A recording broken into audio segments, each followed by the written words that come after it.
Alas, last episode we had a little bit of a hiccup in the road. We saw a loss of £60.80, which put our total profit for the series at £879.68. Now, if I'm completely honest, it could be doable in this episode to reach our target goal of £1,000 in profit and call it the end of Season 1 profit or loss. I buy faulty electronic items from eBay, attempt to fix them and sell them for a profit. In which case, welcome your faces back to episode number 97 of Profit or Loss. I'm also kind of thinking, imagine if we hit £1,000 profit on episode 100. That'd be nuts. And definitely not planned, I promise. Again, as always, Joey, just show us the item. Now, I know exactly what it is that you guys are thinking. Joey, why is your hairline receding? No, it's not that. What you guys are thinking is, why on earth is there sticky labels on this PS5, as well as the fact everything's in a bag? What's going on? Let me explain. First of all, I paid only £115 for this PlayStation 5. It's a disc edition as well. The reason why I actually managed to get this so cheap is because the original fault was that the console powered on and ran fine, but would not recover from reboots. UART fault codes.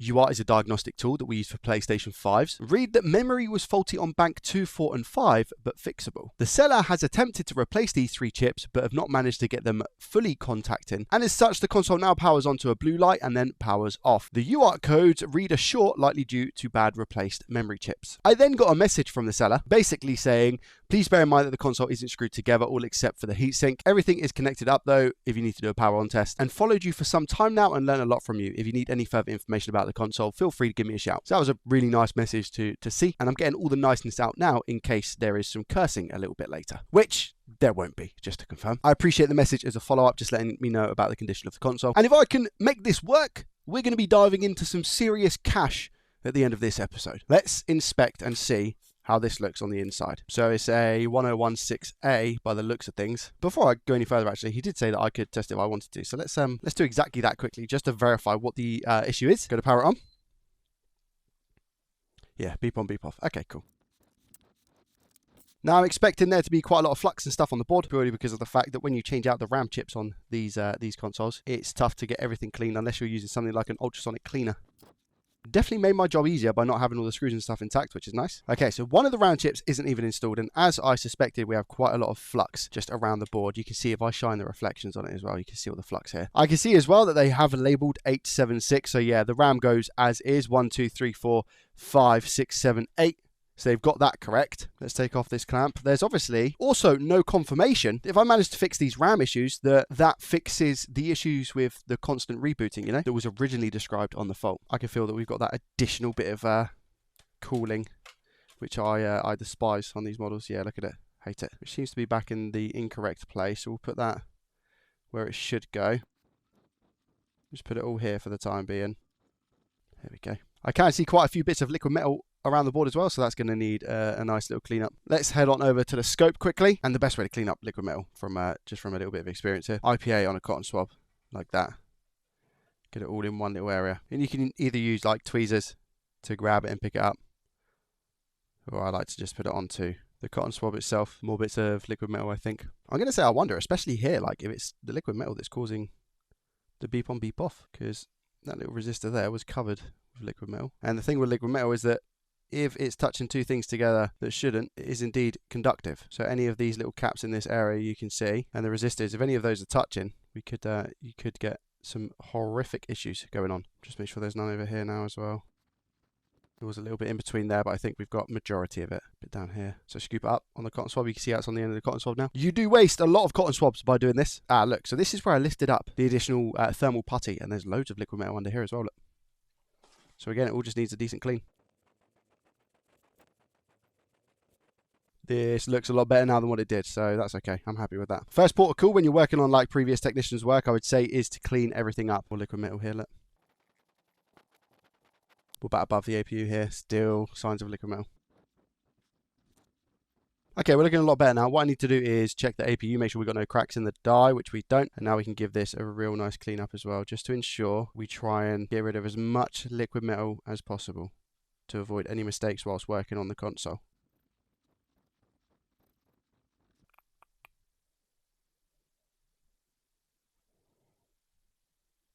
There we go. A little bit of a clean on the die. Make sure we got no grease or anything like that. The main issue here is probably ram stick number 5. Can't tell we have any broken traces or anything under here. That, what you see in front of you right now, when we move the microscope up, is a lot of burnt flux. And that, 9 times out of 10, is what's going to cause you to break pads and traces and everything like that. So what I'm going to do is, first of all, apply some heat. Come in with our fume extractor here because I don't know what flux and stuff they've used also. So fume extractor on. All right, here we go. I am going to operate at 480 degrees Celsius with an airflow speed of 99% just to get this nice and clean. And I'm going to be very, very careful when I'm using the cotton swab here, because what I don't want to do is pull any of those balls off and rip the pads. That'll be a massive no-no.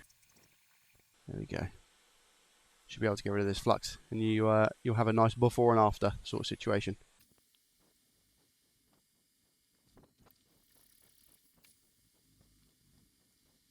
There we go. That looks 10 times better than what it did, that's for sure. It doesn't look like we've got any ripped traces as well, which is really nice to see. I'm just going to clear up some of this flux as well, which is on the back of the APU. Same method. I'm actually going to just douse it with IPA, some hot air, and a toothbrush. Having an ultrasonic cleaner here would definitely be the one, but that will do, hey? Looks a lot better now. Try and do this one by one. What I'm not going to assume here is that they've already used leaded solder, etc. So I'm just going to take my time. Put some hot air back into the board now. Are we missing a cap here? Yes, we are. Look, we've got all our caps here, but we are indeed missing a cap just down there. So I'll need to have a look on the other RAM chips as well that have been replaced and see if we're missing any components. Just actually going to replace that now. So the second one in, I've just taken one from a donor.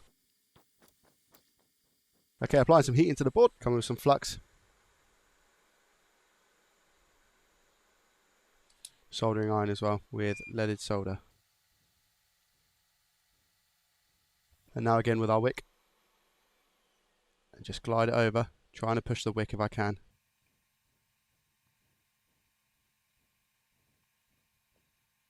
There we go. Again, hot air and a nice clean. That is prepped and ready for a new RAM chip, which is nice. Might just need a little bit down here. There we go. I also need to check and make sure that I've got the exact model of RAM that we have for this board. By the way, any flux that you're seeing on this board right now is the previous technician. It's not mine. I'll give this a thorough clean once I'm happy with how the rest of the board is. This is Samsung K4ZAF, and I happen to already have some bald. So we're going to go with a bit of flux here, a bit of flux here. Spread that around and make sure we get everything. Just be certain that it covers all the pads. Then we're going to get the stick of RAM. Stick. Chip, whatever you want to call it, and just put it in place. And then we'll be able to flow this. Now I'm going to lower the temp here to 460 because I don't want to dispatch the RAM, you see. So I'm going to go 460 degrees Celsius, airflow speed still 99%. And we'll now put this chip on the board, rotating that air. I've put, as you can see, the small circle on the chip is lining up with the arrow on the board, indicating pin 1. And now that should be in place. So I'm going to come in with a little bit of flux and just inject it up top because it will all flow under. And come back in for a little bit of a reflow. Poke. Poke. Come off the heat. And as you can see, what I did there, I was too keen on the cleaning up and I nudged the chip. And now I have to reball it. And do that whole process again. It's a pretty simple thing not to do, but I just got a little bit too quick to try and clean it. That's bad. And the reason why this is probably quite bad is the fact that this has been messed around with a few times now, and the solder mask isn't going to hold. So I need to be super careful now when I'm using my wick here. Otherwise, we are going to take all of that solder mask off. I think we're okay. I still make my mistakes daily. So if anything, try and use that as encouragement that you're not alone when you make these mistakes. Even, with years and years and years of experience, you can still. People with 30 years in the game still have their bad days, It's just one of those things. So again, flux. Luckily, I actually have another bit of RAM that is bald. And we go again. Now we wait, Joey. Don't be too keen. Okay, now I think we can move. Yeah. Now I've left it a little bit too long. Overcautious now. I actually need to flush this out. So what I'm going to do is apply a tiny bit of heat. Drip some IPA underneath the chip and then flush it with canned air.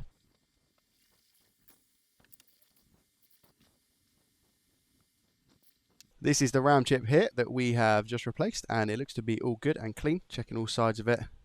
Make sure we're okay. Yeah, it looks good. Sweet. Now the listing stated number 2, 4, and 5. So that's number 1. This one is number 2, so we need to change that one. Or even just reball that same IC. And number 4 here as well. It's a big blob of solder just here. We'll do number 2. They all look to be on the correct way. I've just checked that. So we got pin 1 up here and the arrow up here. A lot of flux under this chip, that's for sure. I might just give it a quick inspection underneath and see how we're getting on, to be honest. Make the call and actually see if it needs to come off or not. So which one's number 2? This one. I mean, that looks a bit lopsided, hey? The one we're looking at is this one. It looks a little bit lopsided. It looks like this side is a bit higher up. Let's check under here as well. It's just so much flux in there. I'll take it off. Should be able to use the same chip. Some people might call me an idiot, but I have to reball one anyway, so I might as well just do this one. Whilst we're here, I'll take off 4 whilst the board's hot. Just makes sense. So much flux. Look at all that flux bubbling. Wow. Again, let's just try and work quick here. Flux on the board. Now this board is really hot, so I'm just going to come in and wick it up rather than mess around with putting leaded on. Clean this up quick. Do you know what, the more I think about it, the more I think of fluxes like cable management, you know. It's very much a case of, you know, with cable management, you get the job done. If you set up a PC, everything's nice and set up. But if you have bad cable management, which is the equivalent to leaving like flux under a chip, for example, you just know that it's there. And when you need to change something out, so when I just changed this chip, you saw all of the flux come out underneath. And if you need to change cable management, if you've done a really bad job, then obviously it's not great when you go back to change stuff later. There we go. 10 times better. Maybe a little bit of an oxidized pad down here. Maybe not. It doesn't look that bad. But yeah, fair play to the person who did replace the chips on this. If you look at the solder mask, it hasn't come off. Like, it looks okay. So fair play to them. We'll do this one up close and personal, because why not?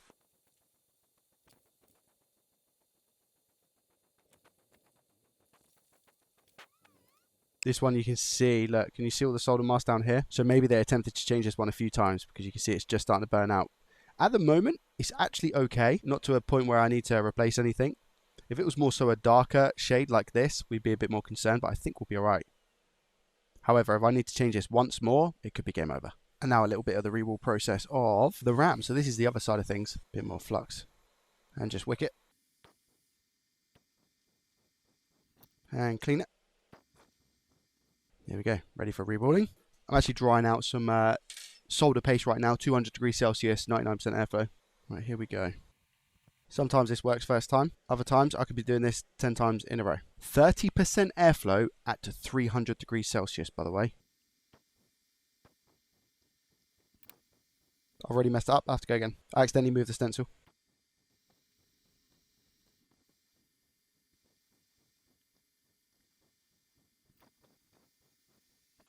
Okay, good. Stress levels were increasing. We're back on track. Give this a little reflow.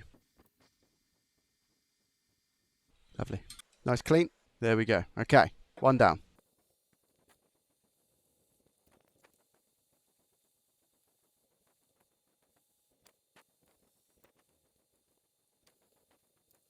And there we go. There's our other one. Perfect. And I'll speed run this process because, again, I've spoken about this already. But I'm just going to put the RAM on now and hopefully not clean it up too quick.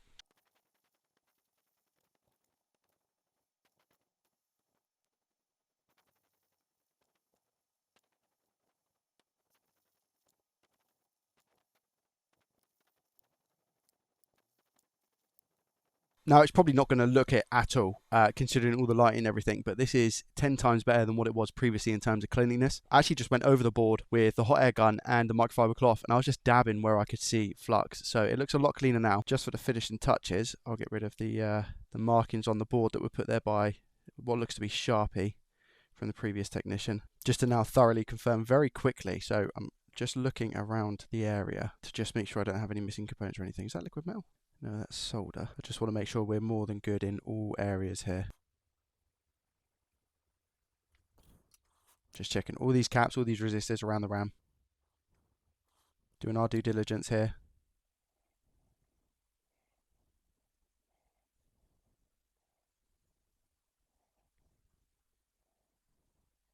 That side is fine. This side is also fine. Right, so just confirming the ones that we've actually replaced. This one looks good. This is another one we've replaced. and looks okay under there, nice and clean, all balls connected. This is the other side of the same one. Yeah, looks all good that side as well. And this is RAM chip number 2 just here. Again, looking good. All balls connected and soldered properly and nice and clean. Cool. Let's give this a test. Here we go. I don't know if this has been a massive waste of time. Regardless, nice to get the practice in, right? I'll keep telling myself that anyway. Power has been plugged in. Now, it was beep on, beep off before. Do we get the same thing, or have we potentially fixed this console? There could be a lot of other things wrong with it, so I will need to give it a full stress test before I confirm. But here we go. In 3, 2, 1. Beep on. No! Try again. Okay, one more time. I don't know why I think that's going to change the outcome. I'm going to hook this up to UART and see if it tells me exactly what RAM chip it is that's failing to help us narrow this down a little bit. If not, I have no idea what I'm going to do. So I've just done UART, and this is what I get. It says RAM GDDR6 bank 2 single beep 1 second blue light. Now that bank 2 was the area I was specifically talking about where it looked like a lot of that solder mask had come off. So I'm going to inspect it a bit closer and also obviously remove the RAM chip that's there. And if I need to, make any sort of repairs around the area. But at least it's targeted me to one single RAM chip rather than, you know, a plethora of different ones. That's made me happy. Let's see if we can get it sorted. This is the bank in question. And again, I'm just triply checking. We've got our caps and it looks like it's been soldered okay underneath. But again, it might have had some issues with the actual pads, or it could indeed be that the RAM stick I've used, which is from a donor, that one could be faulty.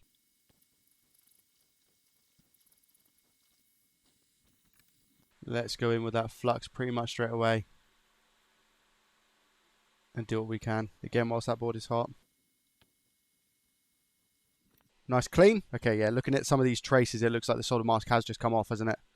And that will just be because of how many times this has potentially been attempted to be repaired. That's probably where our issue lies. Look, can you see? So we need to cover some of these up. This is what I like to do. Put a rather large bit just here and then just dip into it to cover up what I need to. Try and put this on as thin as we possibly can as well.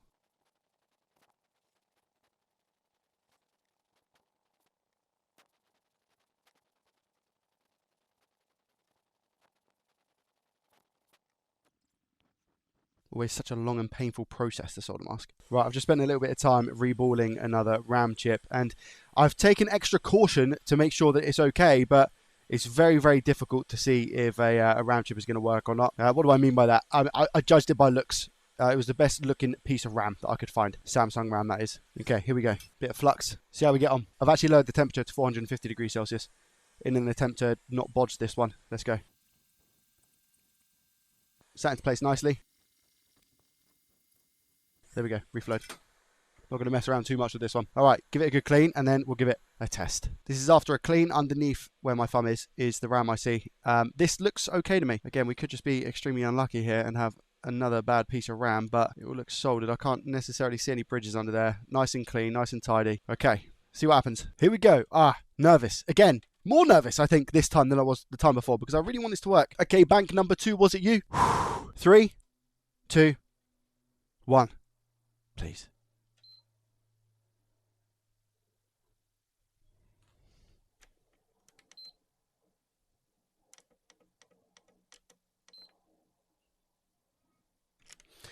Okay, is it going to tell me a different RAM I see is faulty now? Because I think we're going to have to go back to UART. Let's just check. Again. Wait! Pressing it over and over again does work. What? White light? I don't know what happened. You can't see this at the moment, but I do have a display. Now, if I switch over to the game scene, I've just disabled HDCP. Yeah. So it's on. It's working. I'm very confused. Unless it just needed, like, to clear error logs in some way by me pushing the power button on. Let me turn it off and turn it back on and see if it actually works. So we get 1 beep. Do we get 2 beeps? We get 2 beeps, which is initiating the shutdown. What I'm going to do is actually just quickly put the fan back, and then I can test the disk drive, etc. as well. I can't believe it. I think I'm in a little bit of shock, you know? I know it sounds weird. I think I'm in a little bit of shock. And almost a little bit of, like, disbelief, you know? Okay, I'll put some things back so that hopefully we can get this to work. I don't know if this disk drive works. I don't know if the Wi-Fi works. No, nothing. Let's see. 3, 2, 1. Fan spin. No. So does it just require a second push for it to power on? No. Okay, what? So now it's not going to power on at all? Are you actually playing with me right now? And it's going to work. So on the third boot, it works. It doesn't make sense. White light, over to the game scene, and we're good. Imagine trying to sell this on eBay. Yeah, you just got to boot it 3 times. I obviously need to get to the bottom of that. Let's go ahead. I'm going to put a disc in. Disk drive works and takes a disc. Does it show up? It's reading it. It sounds pretty healthy. Unsupported disc. This disc isn't supported. I've just given it some breath. See if that works. Unsupported disc, and it comes up pretty quick as well. That's strange. I'll try a different disc just to make sure that it's not the actual disc itself. Reading. Unsupported. So it looks like one of 2 things.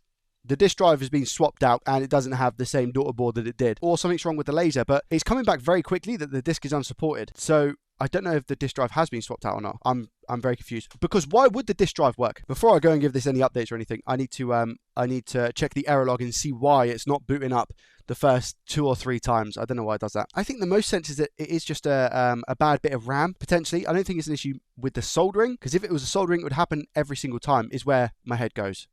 But I could be wrong. I now get this after I try and boot, which is non-native TPM 2.0 chip after APU initialization. Do not tell me that we fixed everything that there is to fix with this PlayStation 5, but the original fault was something to do with the TPM chip, because for those who don't know, the TPM chip is bound to the console. There is no replacement TPM chip that you can get. That TPM chip is this PS5. There are no other codes. It is quite literally a bunch of these codes. Non-native. What does that mean? Does that mean that it's not the correct TPM chip? Is that what it's saying? But how is it booting after 3 or 4 or 5 times? In my head, if the TPM chip was bust, we definitely wouldn't get a singular boot. It would surely just continue to happen. Let me show you the TPM chip. This one, I believe, is the TPM chip. Does look like it's got some goop around it, hey? Yeah, this H2O, I'm pretty sure, is the TPM. Why does it look like it's got some, like, what is that around it? Could that potentially be, like, the corrosive flux that was being used before? Because it is quite close to the RAM. So is that maybe just, like, bad connection, bad solder connection? I think there's only really one way to confirm. Bottom of the chip looks okay. Yeah, it looks alright to me. I think we can just put that back.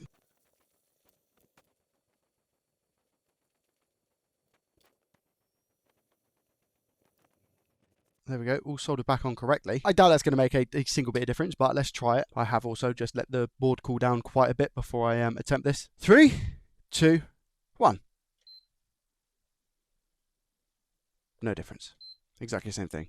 It is what it is. I also did a bunch of boring stuff that I'm not going to show you, and that was just measure around the TPM chip, the resistance on the resistors. And compared to another one that I've got, it all seemed okay. If I zoom in again to the original fault on this PlayStation, which was the console powered on and ran fine, but would not recover from reboots. Is it possible that the TPM chip was failing? Also seeing people on forums with the exact same error code, and people have not been able to solve it. Another one here. Did you solve the same issues with the PS5 1 second blood? The fact that this worked and then didn't is so teasing, considering the amount of work that I put into this console. But you can't win them all. And do you know what? I had a fun time and it was good practice, even though my emotions were like this. I said last episode I didn't need any more PS5 bits, but the thing is, I bought this for £115. It's so cheap that if I do manage to use a power supply or bits from the board, it's going to make immense profits anyway. Plus the amount of work I've done to it, I think I'll actually struggle to get £100 for it. So I do think overall I'm actually going to keep this one. And I promise it's not scripted to get profit or loss back down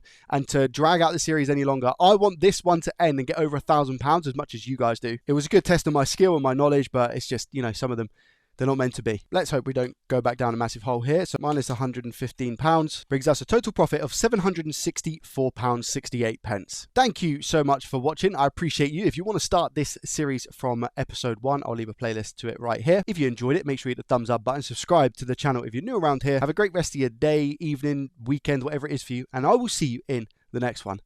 Peace.